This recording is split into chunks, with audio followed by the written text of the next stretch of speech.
Deep Shot Podcast, Season 4, Episode 23. Me personally, I'm going to say LeBron episode before I would say the Jordan episode. Jake would probably be here to maybe combat that. I don't know if Jake's a LeBron guy, but Jake is a little bit behind schedule for those at home listening to the pod. Had some hotel issues with his work. He's a traveling man. He's an important guy. And he's going to be out for the first quarter of this episode. Yeah, hopefully we'll get him back here in it's just a targeting call. We'll get him back for the second half. It was, last game suspension. But 23, I like to think of Pelicans Anthony Davis. Think of one football player that wore 23. I mean, Bruce Ellington for South Carolina. Interviewed him back in the day. I'm pretty sure he wore 23. I'm pretty sure. I'm not exactly sure. I didn't even know who it was when I met him, but did you know Bruce Ellington? No, I mean, I had heard the name, but I would have known him if I saw him for sure. Yeah, no, not at all. All the way back in week 1. Welcome to another episode of Deep Shot Podcast. It is the recap of week 9 of college football and week 8 of the NFL. It's crazy. I mean, the next time we have football games on the weekend, at least, because, we've got our CUSA action on during the week so far. But this Saturday is going to be November. It's nut crunching time, really, in college and in NFL. It's going by too fast, but that's what happens. Hey, what they say when what's it? What did they say? What did they say? When the things you're having fun. Time flies when you're having fun. Oh, yeah. It took me a second there, but time. They say time flies. Time flies when you're having fun. Wild weekend. We had another head coach firing. We had not a lot of shakeup in the top 10 in college football. We had a rough weekend for the Falcons, and we had a lot of things. So we're about to get into that. So before that, just want to remind everybody of the Deep Shot Sports party at Mutation Brewery, November 22nd. It is coming up. Like I said, we're going to be in November on Saturday. So we are just about 3 weeks away from this upcoming Saturday of it happening. And we have got a lot of big things planned for it. Remember, if you bring a dog or cat toy, dog or cat food, the Mutation Brewery will give you a free drink ticket. Really excited for what's to come with that. It's going to be our biggest event of all time, and really appreciate it. We're going to have some giveaways, some stickers, some koozies, hopefully some more merch to give away if you bring enough food. So stay tuned for that. Thank you for everybody listening. We've had great viewership this year, and just want to keep it going. So with all that said, let's get into it. LSU A&M, Saturday night.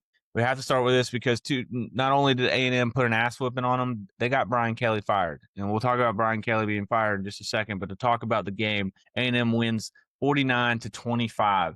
LSU was winning this game in the first half. It was 18-14 going in the half. Marcel Reed A&M went up quick in this game. It was tight. Then it looked like they were about to get the stranglehold on it. A&M then has a safety and 2 interceptions in the second quarter. LSU's able to take advantage and kind of get going. But that second half, the stadium empties out.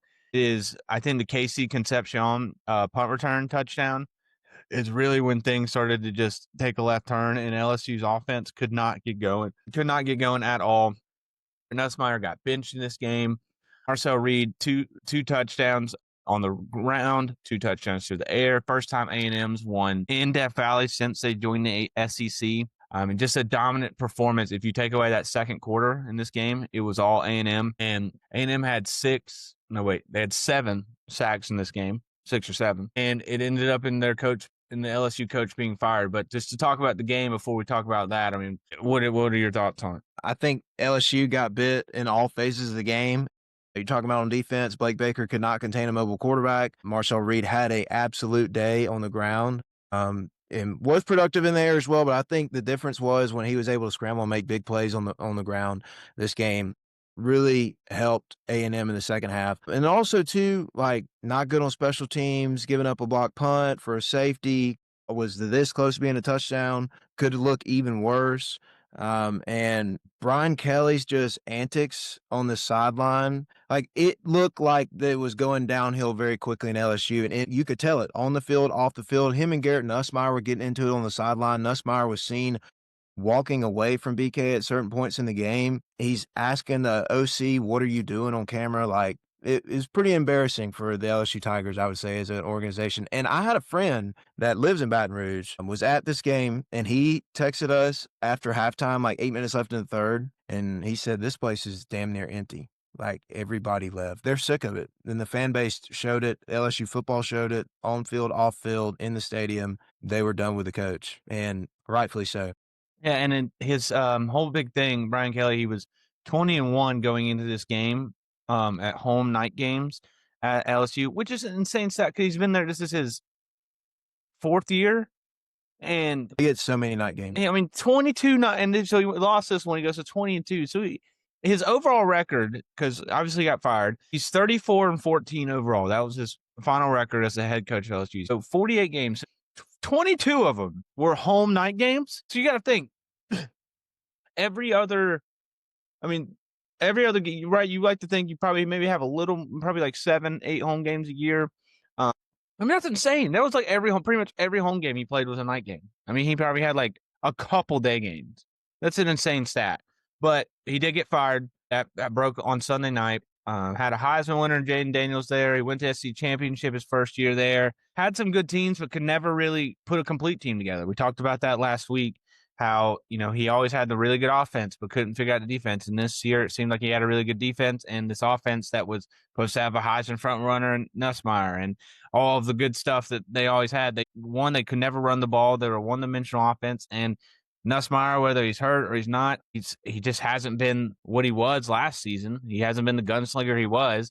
And yeah, like you said, they're tired of it. $54 million buyout, which is now the second biggest ever in college football history behind Jimbo Fisher. And it might get a little cheaper. We'll see what ends up happening. I mean, there is a little bit of morality issues going on in the Baton Rouge, Louisiana that some people have been aware about for a while. We're going to see if it impacts the contract. If I'm BK, I'm taking whatever offer they give me so I don't go into discovery. And I'm sure that's what his lawyer's going to want to do as well. But what a mess, man. What a mess. In the same AD that hired the guy named Jimbo Fisher at A&M pays the second biggest buyout out behind the first one, which is also his, and he's still got a job.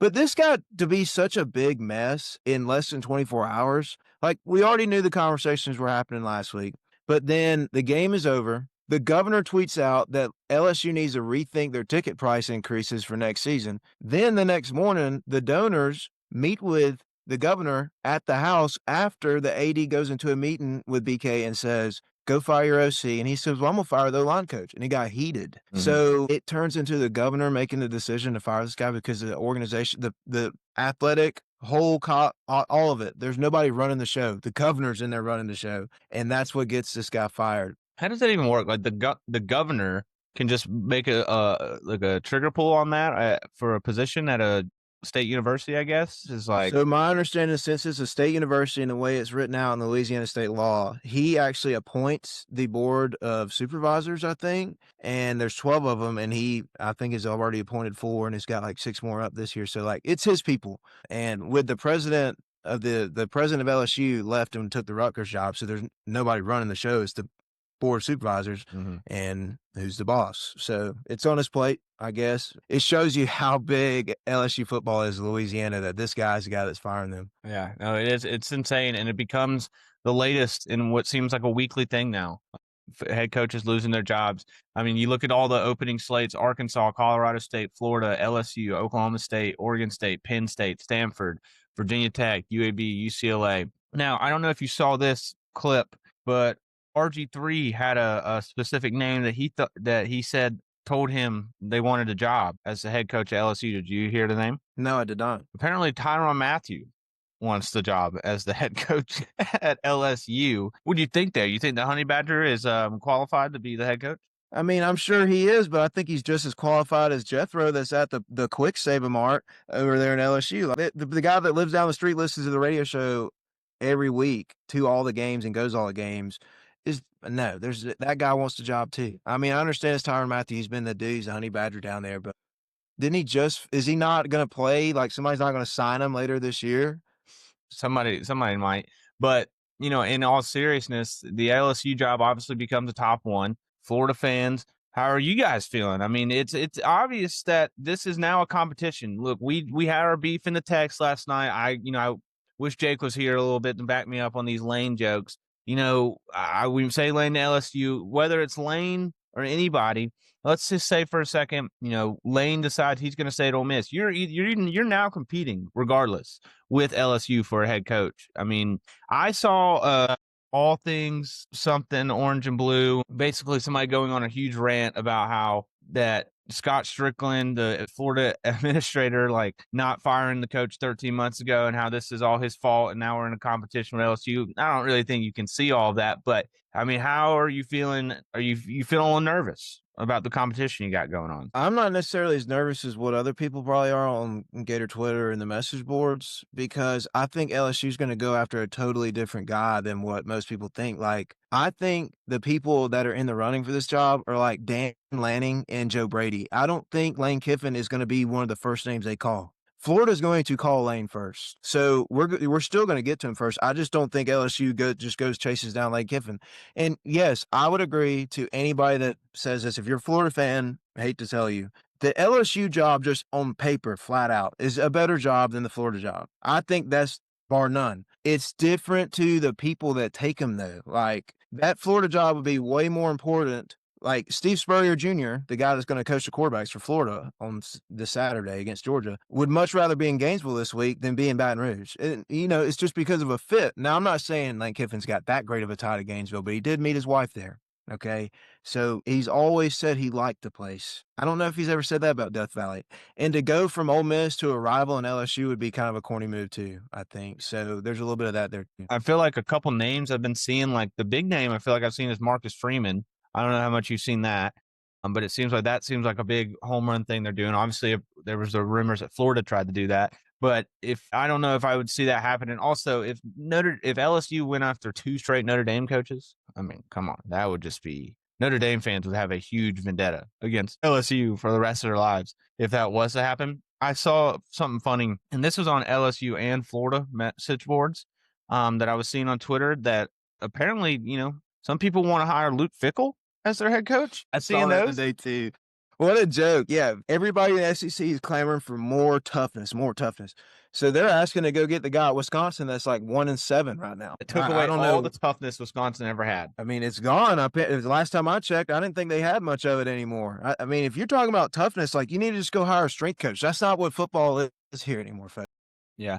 And one more thing before we move on, that Brian Kelly, also the big story was that when he first got there, he fired the strength coach that had been there for all 3 of the national titles in the 2000s. And he's now the A&M strength coach, and he has just took him to him the last 2 years. That's a pretty crazy story right there. I think Mike Elko even gave Tommy Moffitt, this is strength coach, he's talking about the flowers to him in the postgame, saying that we've beaten LSU like 60-6 in the last 2 second halves that we've played them. And yeah, Tommy Moffitt was like the bloodline of LSU football. People outside of maybe like the way programs are ran wouldn't understand this, but the strength coach is the second extension of the head coach. Like he spends the most time with the players.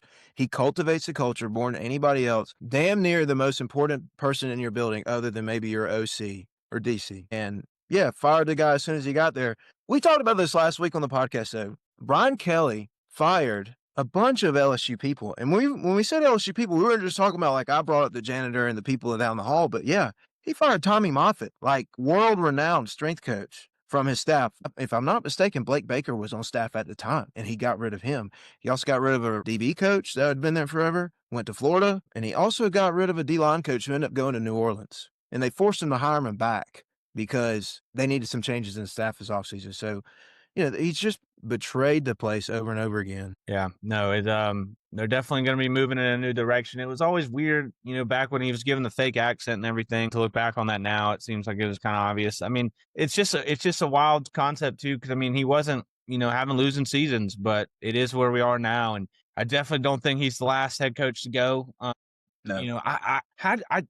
Before we move on, how do you feel about these head coaches? Like now that we're in November, do you think it may slow down, or do you think we're still going to have multiple before the end of the season? There's going to be some people that are bigwigs, I think, that are going to feel the pressure of the fan base and also think that they need to start their search as soon as possible because so many big names are in the hunt that they might still squeeze a couple coaches.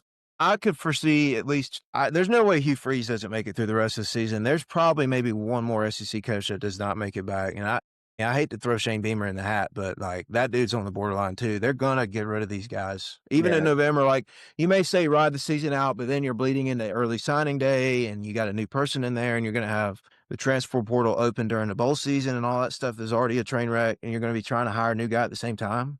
You'd rather get it done now and have a clear picture by the time you get to the portal opening up in December. Yeah, that's true. And we'll talk about Shane Beamer here in a little bit. I've got some opinions on him, but let's talk about Ole Miss played Oklahoma. This was a pretty good game on the noon slate.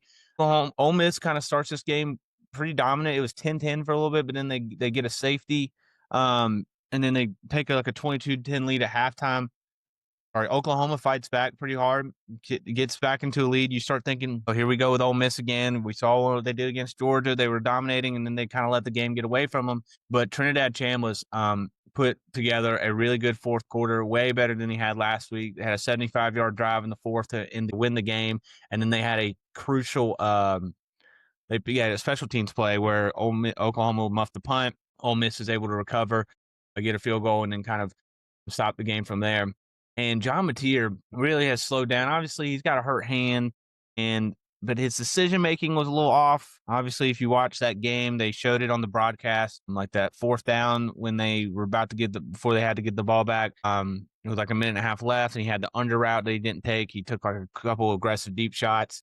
And that really resulted in it being an Oklahoma loss. It just didn't seem like they had it. They had a really good running game. They had some explosive plays in that game. But at the end of the day, Ole Miss kind of was able to right the wrongs that they had last week against Georgia and learn how to finish a game. Oklahoma defense, Jake talked about that, and I posted this clip, and shout out to all the haters in the TikTok comments, Oklahoma fans talking about how good they were.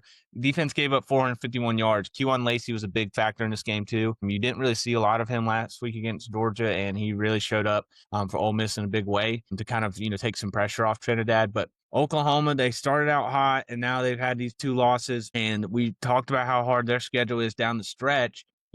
Could Brent Venables be in the hot seat? There's a lot of things to unpack in that, and just credit to Ole Miss and Lane Kiffin for everything going on with that and how much his name's been talked about. And we saw like Matt Rule not be able to handle that a couple weeks ago when his name was in the Penn State mix.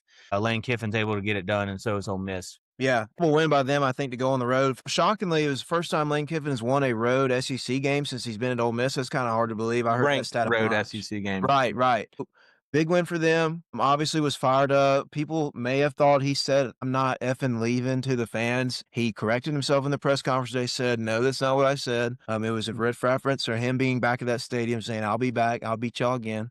Which is a good sign. Good sign for my Oklahoma fans were doing the Gator chomp at the Ole Miss players. You see that clip? I'm here for it. Gators travel, clearly. They can wear red. But in terms of analysis for the game, I really want to talk about John Mateer and how his decision making was bad, but also like some of his throws were just like air mails. Like I feel like every throw he tried to make in the fourth quarter that was down the field was either it was just a gross underthrow or overthrow, excuse me. Like he was always missing high on some of those outside routes. Garrison talked about one of those. He took a deep shot on one of the plays. Shout out to the podcast for John Mateer, and missed the guy, threw it way over his head and should have thrown just a little shallow route underneath. Yes, but that was a common trend for him this game. I just don't think his hand is where it needs to be for him to be throwing the ball the way they need to. And he also, once again, very underwhelming in the run game, like averaged not even 2 yards a carry, and he had 13 of them. So, not exactly what you wanted from the Oklahoma offense. Obviously, they played their way back into the game late, but yeah, I think Kiffin is he's gonna score 30 points on your defense. It don't matter who or what you are. He's gonna figure it out, especially when he's bringing Trinidad Chambliss in the game. Did question when he brought Austin Simmons in the game. I was about to ask you about that. There were some weird packages in there for Austin Simmons. What do you think is going on with that? I guess he's just trying to just totally throw the ball down there and get low and just bring a different speed to the game, call different concepts. But I feel like Trinidad is more valuable in the goal line than he would be anywhere else on the field because he can run. Like Austin Simmons is a decent athlete. Okay, don't get us wrong. He's not Trinidad Chambliss though, and quarterback run is a threat that everybody's got to think about in college football nowadays. And I really don't know what he was thinking. And even you saw him on camera afterwards saying that was stupid of me. That's my fault. Mm-hmm. Yeah, it was interesting. So in the driver's seat going forward, their schedule is light for an SEC one at that, and they're 7-1. We've seen them blow before, like last year, but they've, you would think they've got two chances to slip up now, because they've got 4 games left. I believe one of them's against an FCS school. Mississippi State at the end of the year, and I think they have Florida and someone else.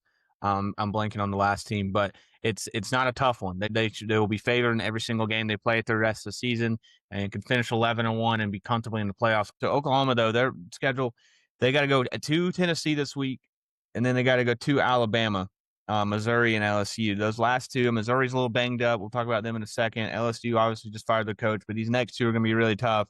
If they can just get past this next one and then maybe have a little faith going into Alabama, who's obviously going to want to have revenge. We'll see what happens there, but tough spot for Oklahoma, who looked like they were able to come back and win that game, but were not able to finish it off. So we'll see what happens with Brent Venables. There is some talk, like if they end up going on a bad run and finishing 7-5. I'm not sure how much Oklahoma fans are going to, tolerate what's going on. What do you think about that? Well, I think money doesn't matter, whatever it is. Yeah, if your guy's been given his third or fourth, I mean, what year is Brent in this year? Is it I think 4 this or is year 5 4. years? Yeah. So that's usually kind of the marker. Like if you don't have it rolling there, and he had high expectations coming this year, if they end up going 7-5, I think he is very well eligible for being fired. And that will be another massive job that comes wide open because Oklahoma at any point is probably a top 15 job in America. Yeah. I also heard a stat that Ben Arbuckle in that game did not call he only called 2 straight run plays once the entire game. That ain't what he does. I mean, he's an air raid guy. He came from that bloodline. They came from Washington State. And people that don't know what Washington State's all about, Mike Leach was there for a reason. He left his imprint. That's all they do. That's what they do for a living. He's going to throw the football. Yeah. All right. Let's talk about Vandy, Missouri. Vanderbilt wins another one, 17-10 at home. Defensive battle is 3-3 at halftime. And late in the game, Diego Pavia scores like a go-ahead, go up 17-10. If you went and watched that last second, Hail Mary Missouri had, it came up literally like centimeters short of being a touchdown. But that game was really slow. They had a 80-yard McKean Young was his name. He broke free for an 80-yard run for Vanderbilt to kind of set the tone. And Bo Perbula did go out in this game for Missouri, so that's a big blow to them. He's definitely out for the rest of the year. They said it wasn't as bad as they thought it was. It didn't break anything, but doesn't look like he's going to come back. Their backup quarterback Max Zoller came in. He scored a touchdown on one drive to tie it up, but then they had a crucial fumble on a play that Vanderbilt was able to capitalize on, and that's when they got the game-winning drive with just a little under 2 minutes left.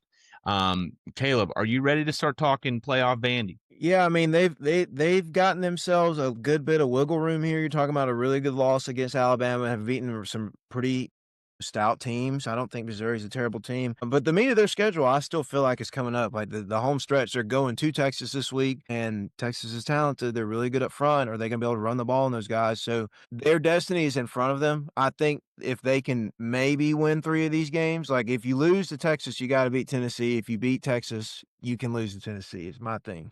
I kind of think that's where they're at. Yeah, because they got Texas, Auburn, Kentucky, and Tennessee left. You would think they'll probably be favored against Auburn and Kentucky, so they should win those 2. And you're right, they just got to split those T's. And I mean, either one of them is going to be, maybe Tennessee at the end of the year is probably going to end up looking like a better win, because you could argue like Missouri right now is their best win, but I just don't see a 10-2 SEC team not making it at the end of the day. And so that the Diego Pavia, I don't know if he's we talked about maybe this last week or 2 weeks ago about Haynes King and Diego Pavia, like they're really valuable. I don't know if you look at numbers and you go, he is a Heisman candidate. I'm not sure. I know they asked him after the game and he was like, well, hell yeah, I think I am, which is fine. You can say that, but I'm not sure if I would put him. I definitely think I would put Haynes King if you look at those numbers, but Diego Pavia, I think he's obviously valuable to the team. I just don't know if he's the best player in college football. I would completely agree. Haynes King has had a very good statistical year. He's been very important. Georgia Tech scored a lot of points. Vandy's kind of put the whole team game together a bunch. And I know they've ran it up on some teams this year, but when they've had to play good teams, they're not going to score 24 points or 31 points to beat you. In those kind of games, they're going to rely on their defense. Pavia is going to be, the talker Heisman of the year for sure. But in terms of play on the field, he's not Ty Simpson. He's not. I mean, there's probably 2 other quarterbacks in the SEC that you could argue are more valuable to their team than he is. All right. Well, let's talk about almost a huge upset in Columbia, South Carolina. Alabama survives 29-22. Let's just kind of tell the story of this game though for a little bit. Like North Carolina gets a 3 on their first drive. They come out hot. They look, they get a stop, and then there's a tipped interception. Alabama goes up 7-3. South Carolina was able to stay in this game because their defense was making a lot of plays. They had a couple turnovers that they were able to take advantage of. It was 14-6 at halftime, and in that third quarter, South Carolina really started to put some things together. They had that big 54-yard touchdown to Nick Harbor, and then they were able to get another turnover and get the North Sellers able to score. They're up 8 points with like 7 minutes to go in the game, but Alabama obviously goes down, backs against the wall, has to make a play. They've been doing it all year long. They've been winning these tight games, and South Carolina has that fumble. Lenore Sellers does at the end of the game to kind of give Alabama the chance to go up there, and they didn't even really need to score a touchdown, but they did. But the story of this game really is like just South Carolina, and I've been trying to be nice to South Carolina this year. I really have, and I've been trying to find the belief in them to win games, and they just shoot themselves in the foot every chance they get. I mean, you talk about the fumble, you talk about the penalties, you talk about the turnovers, the interceptions. Like, it's just, and I look over at Shane Beamer on the sideline, and he just looks so angry. And those just seem like things that you're kind of responsible for, Shane. Like, you're kind of not putting your team in situations to win these games. And every time they show you on the sideline, you just look like you're pissed off at everyone else when maybe you're pissed off at yourself. I'm sure, I'm sure Shane's got accountability, but I just feel like the way South Carolina has played this year, and they obviously don't have that great of talent. And they put it, and Nick Harbor like literally had one catch. He's supposed to be this insane receiver. He had one catch in this game, and it was a touchdown catch. It seemed like their defense was doing all they could do. And then, at the end of the game, Alabama was just able to make more plays because they have those. Um, it, I just feel like when you watch that game, it felt like South Carolina, they outgamed them. They had a chance to win the game, and they just kind of gave it away. Like, that's really all it seemed like. And especially like at the last 30 seconds of the game, Nick Harbor catches the ball at the 10-yard line, and then they throw a ball and they don't get out of bounds. Like, they just don't seem like they know how to do the little things right. And they make critical mistakes in critical situations over and over again. And you can't do that against a team that is, of the caliber of Alabama, or any team that, is willing to give a game if you give it to them. Yeah, it's really a shame that this team with that quarterback and that level of talent is going to be this disappointing. Like, Lenore Sellers is legit good, and I know he made probably the game-losing play in terms of the fumble, but man, he's got to have some help on that team. And they're just like, the defense is good, it's okay, and this was actually I thought a plus performance out of them for sure. Wasn't expecting South Carolina to be able to just kind of grind through time of possession and limit Alabama a little bit on defense, which is what this game kinda turned into. But yeah, I'm kinda out on Shane Beamer too, brother. Honestly, like, it just hasn't popped. He had a chance last year, and his team was really good. He had pro level talent. When they got good players, they got him. But can they get good players? I mean, like, Lenore Sellers was just a massive, massive steal in terms of where he was in recruiting rankings and his compared to his output, and development as well plays into that, I know. But, like, what is their future after Lenore's is gone? Yeah, that's a great question. And I said going into last week that this was going to be a game to watch, that I thought South Carolina could, make this a game, and they did. I mean, it was obviously a huge, everyone was probably watching it thinking, oh, here we go. But I'm with you. I mean, it just seems like, last year they had a really good season, and sure, you can say they got boned in a couple games and maybe could have been in the playoffs, yada, yada. But just the way they've played this year, and I go back to being in Mercedes-Benz in week 1 and watching that team, mightily struggle outside of, one big explosive play and a special teams, return touchdown. And the first drive of the season, they looked like they were just going to keep it rolling. And it has just gone downhill ever since. They're 1-5 in the SEC. Their only win is against Kentucky. Sure, they have a tough schedule, but I mean, it's like, this was the most competitive they have looked in a long time, and they have one of the worst offenses in the country. And I remember when I went to that game in Atlanta, I was filming a lot of Shane Beamer just on the sidelines, because he seemed like I said, I just feel like I see him on the sidelines, and he just looks like he's throwing a fit at all times. And it feels like him and South Carolina fans love to blame, the refs and other things for why that's not happening. But they're just not a really good team, and they're not probably coached that well. And I think that's what it all kind of boils down to. And when you're playing against teams that are competent and do have good coaching, you're never going to win. And they also don't have, like, nearly as good of resources as anybody else that they're trying to play against. Like, you think South Carolina's got Alabama money, and Alabama money is not Georgia money, and Georgia money is not LSU money. So, like, there's levels to shit. LSU's money is not Texas or Texas A&M's money. This is the guys that they're playing against every week. So, I'm with you. Yeah, Yeah. Well, they there's got, just no pop to what they're South doing. Carolina will always have women's basketball to look back on or to fall back on. So that's great for them. They'll probably win another natty this year. So props to them. Dawn Staley will have the chicks ready. She stayed instead of going to the Knicks. Yep. Big for them. All right, let's talk about some other games before we move on to our top 10. Indiana absolutely took it to UCLA on Saturday. That was a game, Jake made UCLA plus 25.5 his lock of the week. That did not come to fruition at all. That game was it's at the point, and I think in our pick'ems I picked UCLA too, the plus 25.5. And I'm at the point where I go back to when the Oregon game, and I put a lot of money on Oregon. And they didn't. It's just like, what idiot thinks at this point that Indiana is just not going to show up. And you said they don't blow teams out. But like at this point they are going to show up. They are not going to be sleeping on anybody. I mean, they are such a good team. Definitely, would you say they're the most well-coached team in college football? Like, it feels like that, right? Like, what Yeah. the coaching staff is able to do for them to elevate the team, in terms of playing well against no matter who. Like, their biggest struggle this year was against Iowa, and that was on the road, little day game action. You're gonna have probably a couple of those sleepers, and you need them in that kind Iowa's a of good team. situation. Iowa's a Yeah, good no, team. they're They're not six and bad. two. They were unranked at the time. And then just go on the road to Oregon the next week as well and do the thing, snuff Michigan State out, and now you smoke UCLA, who is arguably one of the hotter teams in the country. Just completely embarrassed them. They're in line to go undefeated. Yeah, I mean, I think it's obvious they're going undefeated. I mean, if you look at the rest let's pull up their schedule real quick. They go to Maryland this week, then they go to Penn State, then they got Wisconsin at home, they go to Purdue the last game of the season. Yeah, they're not losing. I mean, The Penn State was a threat at some point. Like, everybody knew they were just going to go to Oregon and go to Penn State this year, and that was going to be their main threats. Well, they already took care of one, and Penn State's kind of taken care of themselves since. they're definitely going to go to the Big Ten championship. Them and Ohio State at the end of the year, or if Ohio State slips up against Michigan, we can talk about that when that comes around. I still think that's a big chance it's happening. Wisconsin played in Oregon. Oregon seems like they're struggling right now a little bit, and Dan Lanning's been a little fired up in the press conferences. Dante Moore only had 86 yards passing in this game.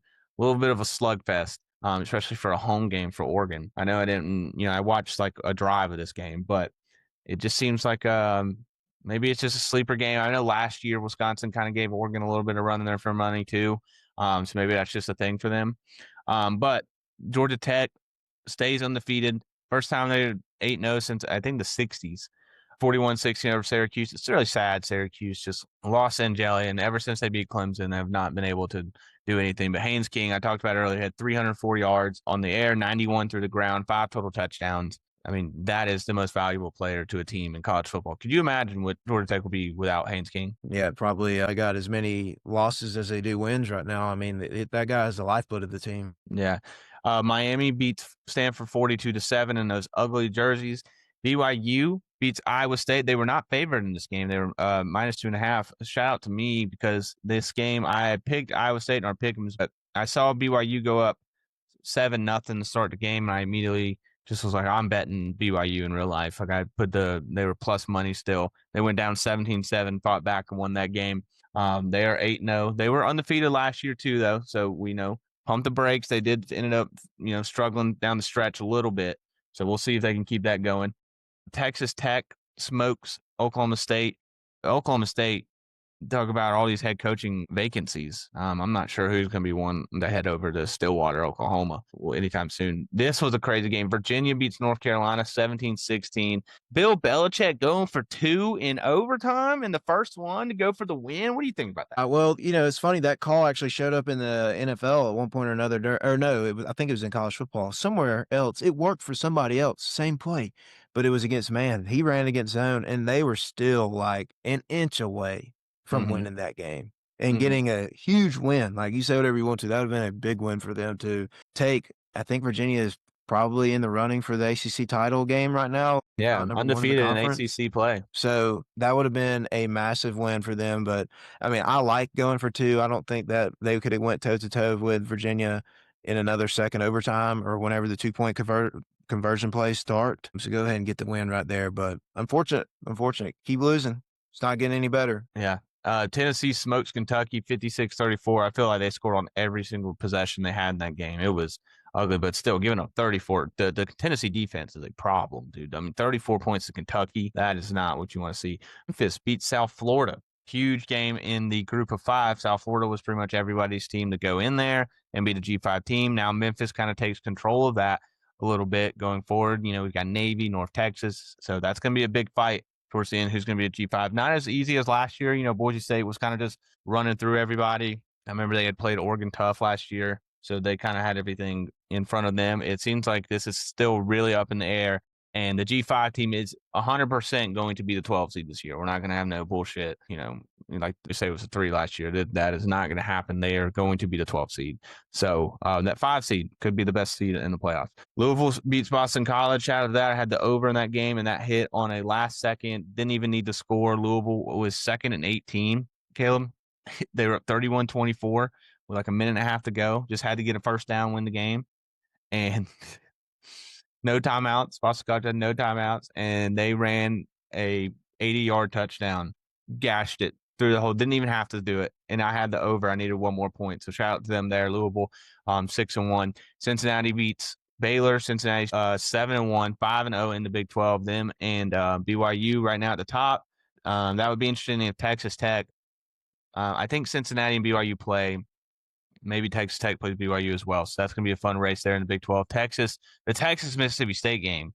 I mean, did you watch that? I mean, that was crazy. Mississippi State had a 17-point lead in the fourth quarter, and Texas comes marching back. Mississippi State has not won an SEC game, I think, in 18 tries. I think this number, somewhere in the teens. They haven't won an SEC game in a long, long time, and they thought they were finally going to get one over a ranked squad. Don't know why Texas is ranked, but that's a whole nother discussion. Did you see any of that game? I did. Poor Brandon Walker and Mississippi State. Look, you say whatever you want to. They've knocked on everybody's door, and everybody's just had to, keep their body on the door to keep it shut from them in order to not get beat. Texas, overtime win. When Arch gets hurt, and they were down, like you said, it took a punt return touchdown for them to really kind of get back square in that game. And before that, they almost beat us. I'm talking about the team behind me in Florida last week. And then they give Tennessee all they could handle at home earlier in the season. Mm-hmm. So they've knocked on some big teams' doors and have just came up just short. I'm with you. Texas has no business being ranked. I mean, I know they're an SEC 2-loss team, but they don't pass the eye test. Yeah. Michigan beats Michigan State. Houston beats Arizona State. Houston 7-1, 4-1 in the Big 12. And yeah, so that rounds out the top 25 for this week. It was and Auburn beat Arkansas. So Hugh Freeze seems like he's going to survive another week. Arkansas threw three interceptions in the fourth quarter. Watch the end of that game. That was so bad. Yeah, Arkansas had the ball for 3 different possessions in the fourth quarter, and they threw 2 picks, and then they threw one to a receiver, and he got a ball punched out on him on their first down, like the first play, threw a curl route, runs for first down, gets it punched out from behind, the other team picks it up. And Auburn made their money off that in the fourth quarter and actually capitalized a little bit, but Auburn still stinks. Don't get it twisted. All right. And then I want to just bring this up before we move on. Colorado got smoked by Utah. Did you see they had negative 18 yards in the first half? Yeah, embarrassing. That's like, I hate to be this guy, but I don't know how football programs can continue to exist in the same state without any changes if you have negative yardage in a half against a conference opponent. Like, Colorado is supposed to be decent. That is what would happen to an FCS school. Kennesaw State would get more yards in the first half on Utah than that. Yeah. Don't sleep on that. It was 5-2 this year. But yeah, that wraps up the week 9 in college football. Breaking news: Jake will not be joining. He is stuffed up a little bit at work. You know, we understand the situations, Jake. Just make sure you're sharing this with your friends to make sure we get our viewership still going. We know you're an important part of it, and but we need your support as well. All right, let's get into our top 10 for week 10 of college football going into it. Not a lot of changes from last week. Ohio State at 1, Indiana at 2, A&M at 3, Bama at 4, Georgia at 5, Georgia Tech at 6, Ole Miss at 7, Vanderbilt at 8, Oregon at 9, and Miami at 10. First one out is BYU. Caleb, I know you had some opinions on Oregon being a top 10.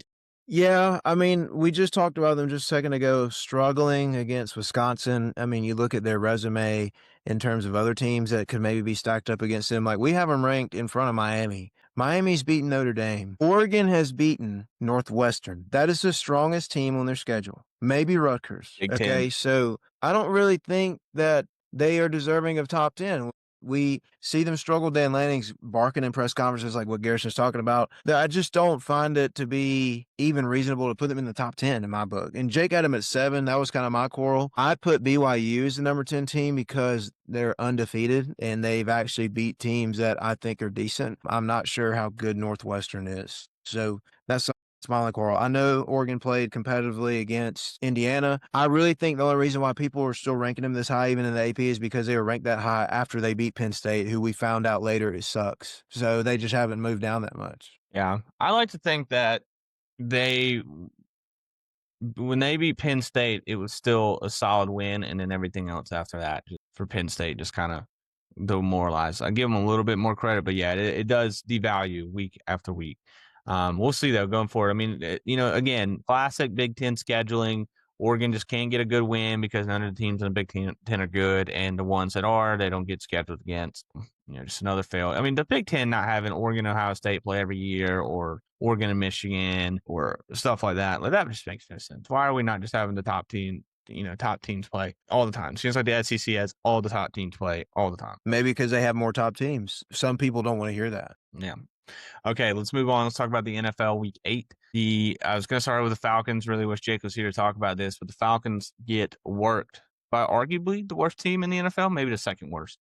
I think you could argue the Titans are definitely claiming that title right now, but the Dolphins were competing for it and maybe still would be competing for it had they have lost to the Falcons on Sunday, but they did not. They absolutely mollywopped them 34-10. Tua, who apparently woke up with pink eye or a swollen eye. Did you see all that? Was that stuff that he woke up and had a bad eye? And I was talking with somebody at work today about that I flipped over to 680, the fan. Like, I listen to Selene Domino talk sometimes about some things just because they're funny.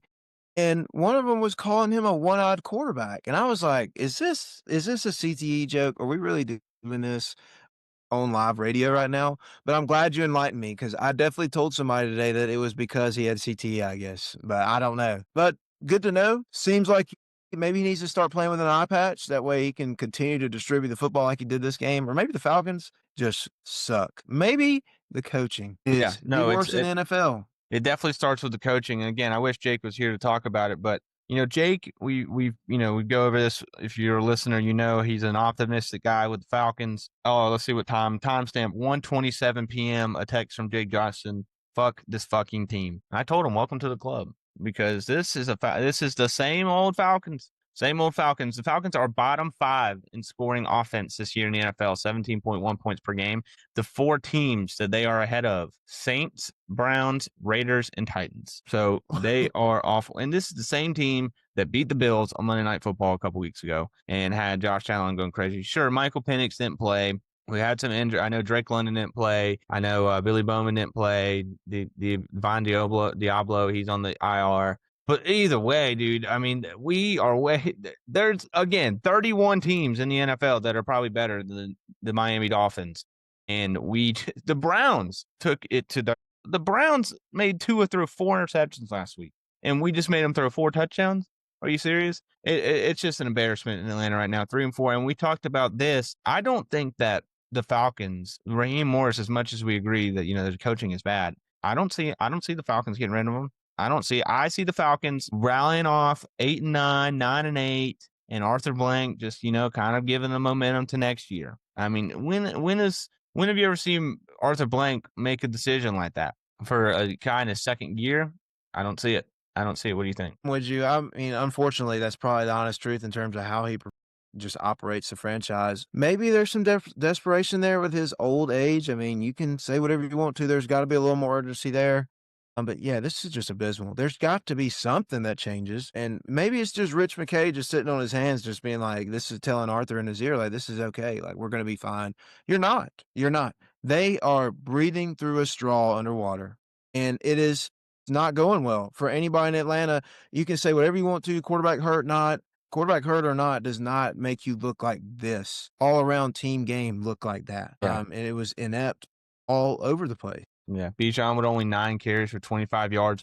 But listen to this tweet from Kurt Warner, if you've never heard of that guy. He tweeted, I love this game and breaking down tape, but I'm struggling to watch the Atlanta offensive tape. Predictable, boring, same plays over and over. Don't like the spacing often. Lots of communication. Just don't really get it.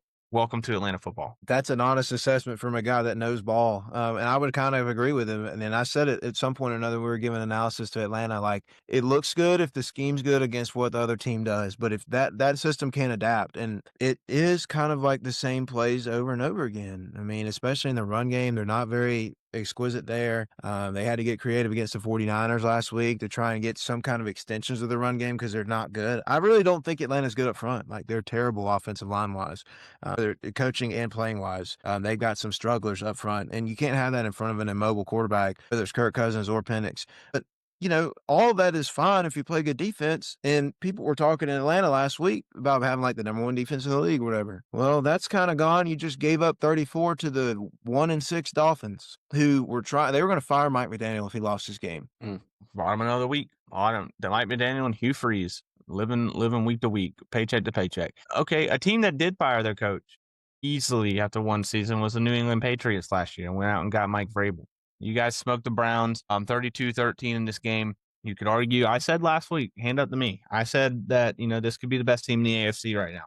And the Colts obviously have a good argument. The Drake May MVP candidacy has to start talking the talk. There was a crazy part in this game that I didn't know was a rule, but apparently the Patriots got a safety on the Browns, and then the Browns onside kicked on their safety. I didn't know you could do that. Did you know? It's a very, very rare rule. Yeah, I knew it was a thing, but you have to like declare it and everything. It's kind of odd, but yes, you can do it. And to go back before that, the funnier part of this is they got to that because Dylan Gabriel was in the pocket and just threw the ball to what he thought was the running back in the flat, and there was just nobody there.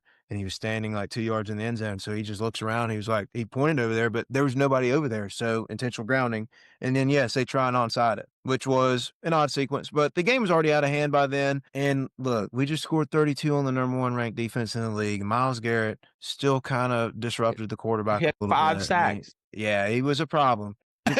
He's a problem. And that's probably the most sacks anybody's ever gotten in a loss, dude. Like, there's no way that anybody's ever gotten 5 sacks off of one person and won the game. So Drake May, still the most efficient quarterback in the league, dare I say. The deep balls, somebody said it earlier this week, they feel like handoffs, and he did it yet again in this game, playing at an elite level. Like, every week, I said it last week, I'll say it again this week, he did another thing this week. He joined like a crew of it was like Patrick Mahomes, Tom Brady, Drew Brees, Aaron Rodgers, and him to have like a 7-game streak with over 100 QBR and 200 passing yards with like a 75% completion percentage. He's in elite territory for quarterback play right now. Yeah, he's definitely playing like it. I mean, like I said, he's definitely in the MVP conversation going forward. So, is the Shadur noise going to start soon, you think? Something's got to start soon. Dylan Gabriel is not the answer. I think like Kevin Stefanski could borderline lose his job or the locker room if he doesn't go to somebody else at quarterback.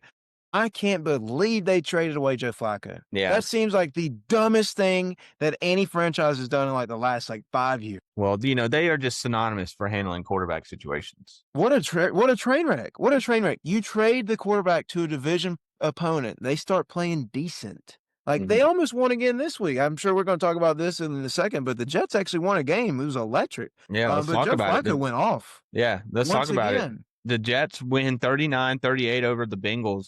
The Jets, to talk about a wild week, and I thought it was cool to see, Justin Fields after the game talking about it. But, I mean, he got dogged. He wasn't even supposed to play in this game, and Tyrod Taylor got a freak injury, which, by the way, Tyrod Taylor and freak injuries seem to be a common occurrence. What was it a couple years ago when Justin Herbert first got to the scene as the Chargers, because Tyrod Taylor was the quarterback originally, and then he had like a weird – it was like a shot like he got a shot before a game and it punctured the lung or something. I don't can't Yeah, remember. dude, You yeah, know what I'm talking punctured about? And that's how Justin Herbert painkillers. started showing up.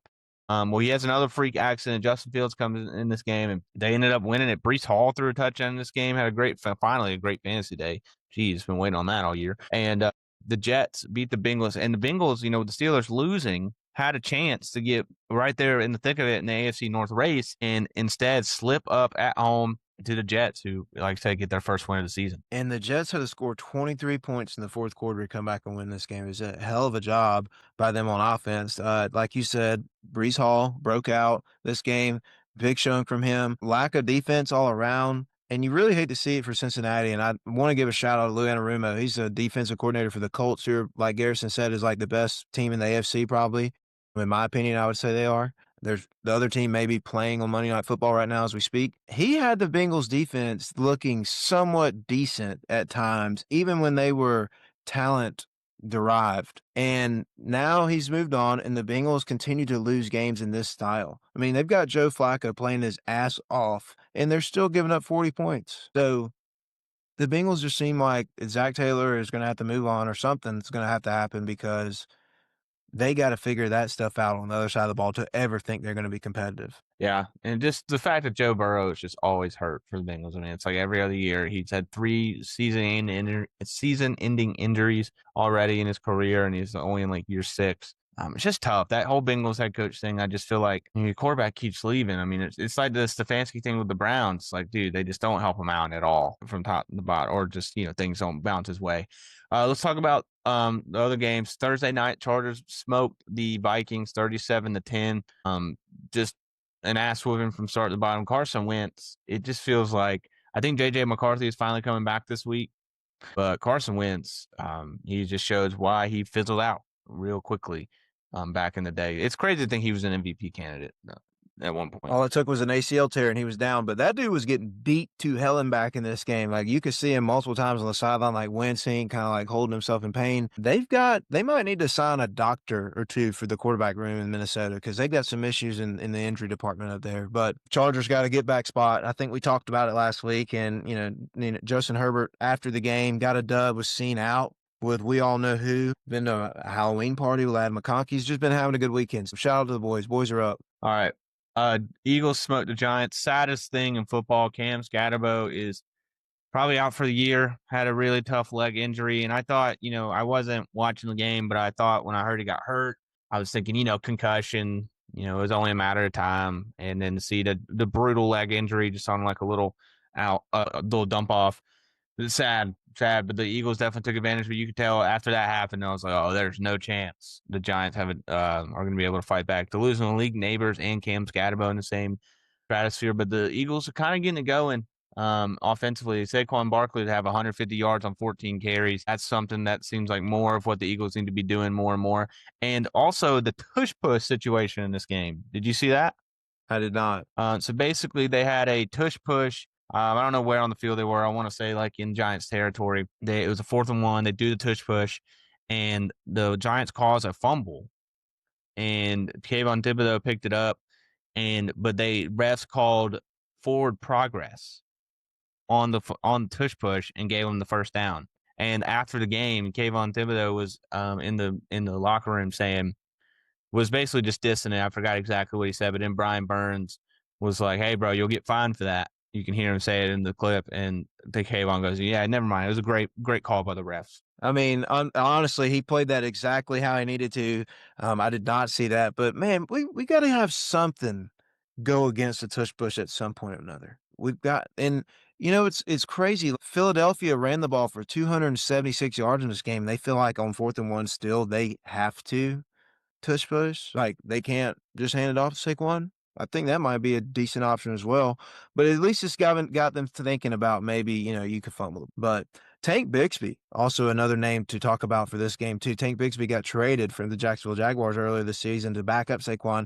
Had 100 yards himself behind Saquon's 150. It's just an offensive explosion. Yeah, Brian Dable, after losing Cam Scatterbo and Malik Neighbors, there's no way he keeps his job. And whoever actually like takes that job next year, because I think it's going to come wide open. Whoever takes the job next year it's not going to be like the worst gig in the NFL. You're going to have a young, good quarterback. You're going to have a really good receiving core, and you could probably draft well because you're going to have a high pick. And Scatterbo will be back. Yeah, no, it's just you think Dable, like, will, if they can rattle off like 5 wins, you think he'll still be there? Or? He can't afford. He's in playoff mode in my book. Like he's got to win all of them for at least until he gets to about the 500, like what you're talking about. But yeah, no, if he goes to 2-7, there's a decent chance that he loses his job. Yeah.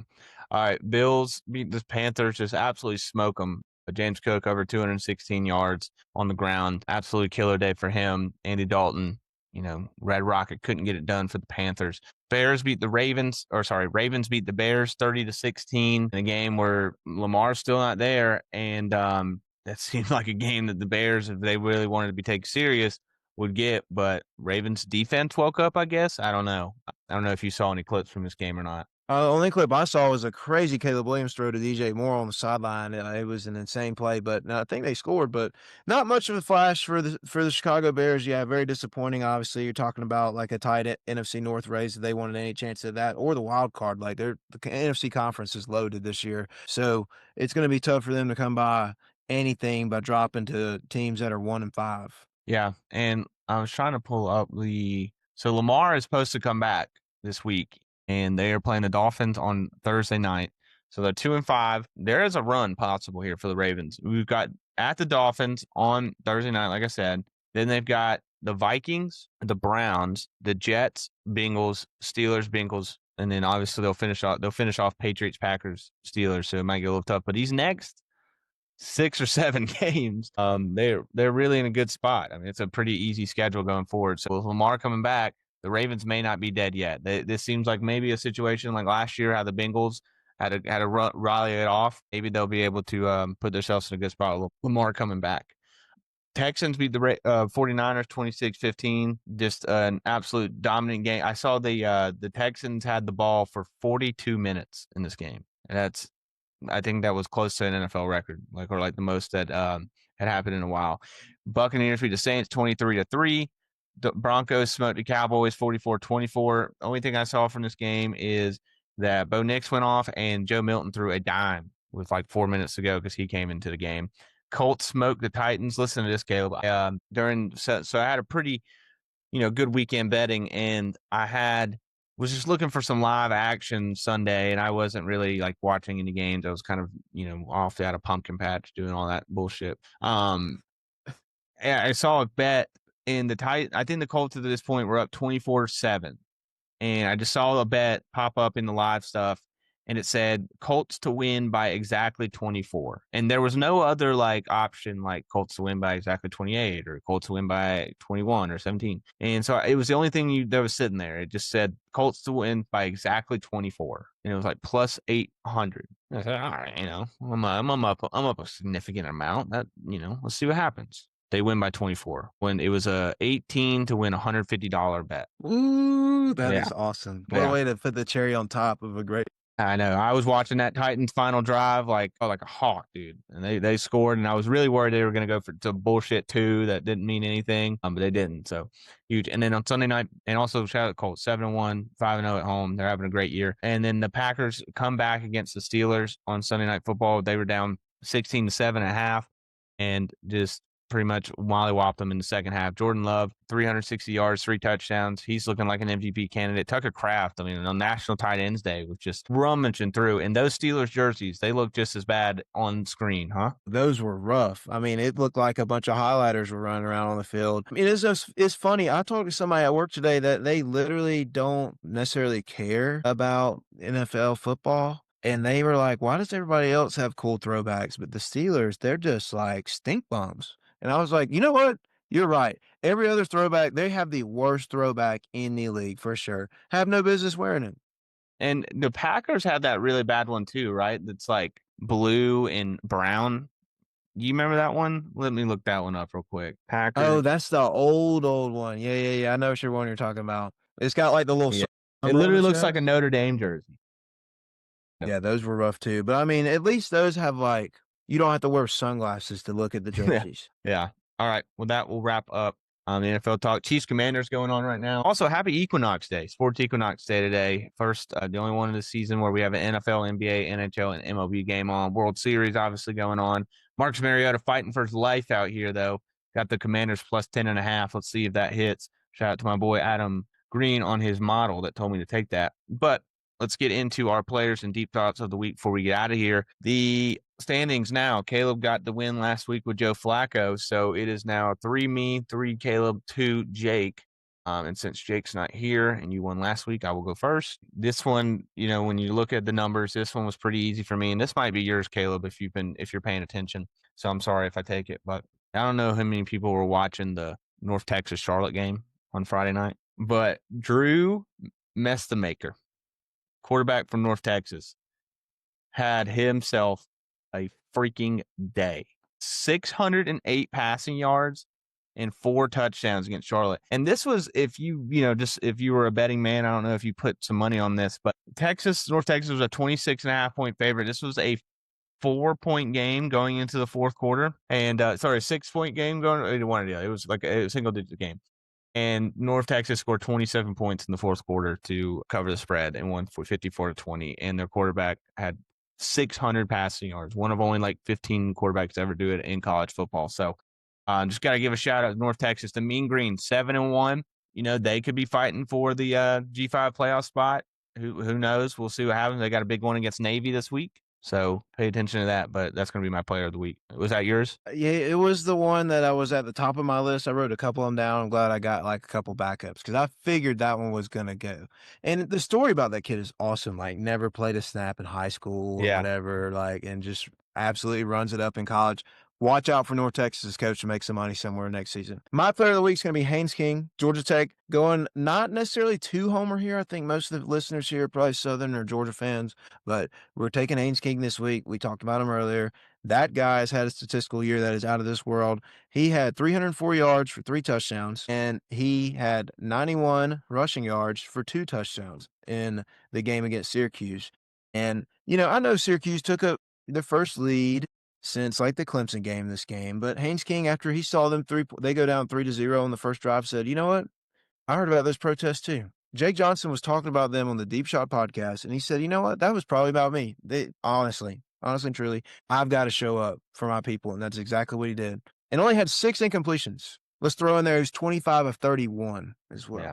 I think that makes it more impressive. Guy's a beast. I've been on Haynes King, like I said, for a couple years now. I remember back I think it was 2 years ago when he first got there. Their first game they played in Mercedes against, I want to say Louisville or something like that. And I just knew from that moment he was legit. And it's exciting. And let me just say, that Georgia game, I'm looking to get my tickets secured this week. I'm in the bins for Black Friday. That is going to be the most electric game. And I'm very worried that I'm really hoping Georgia just finishes off 10-1 by the time we get there, because I'm not too confident that Georgia will be winning that game at the end of the year. Let me go ahead and say that. Okay, let's finish off with our deep thoughts of the week. What do you got? My deep thought of the week is going to be about something that I heard a lot of discourse about today at work, which was buyout money. And I think the common theme that everybody hears about is like, oh, I want to get fired.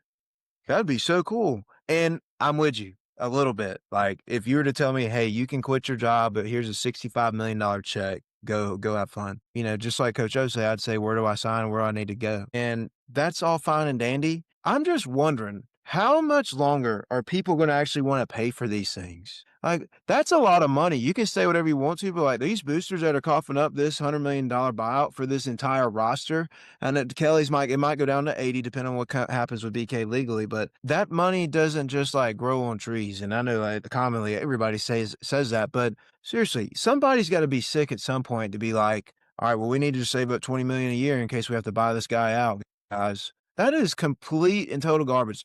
And I know they're going to continue to pay these guys $1 billion, and it's only going to go up. I mean, we heard the rumors last week Lane Kiffin's going to get $12.5 million, but Willie Taggart, these guys, Jimbo Fisher has been given generational life-changing wealth from a buyout. I mean, I feel like if you don't do your job at that level, there's got to be some kind of stipulation for you really don't deserve that much money. Like, I don't even think Brian Kelly deserves to get $30 million a walk. And that's what he's at least going to get. I just think it's absurd that people not only sign the contracts and give them to the coaches to say, this is what we're going to do, but then continually paying them out. I mean, LSU's probably forked out over $100 million, $80 million since they fired Les Miles for buying out coaches. Yeah.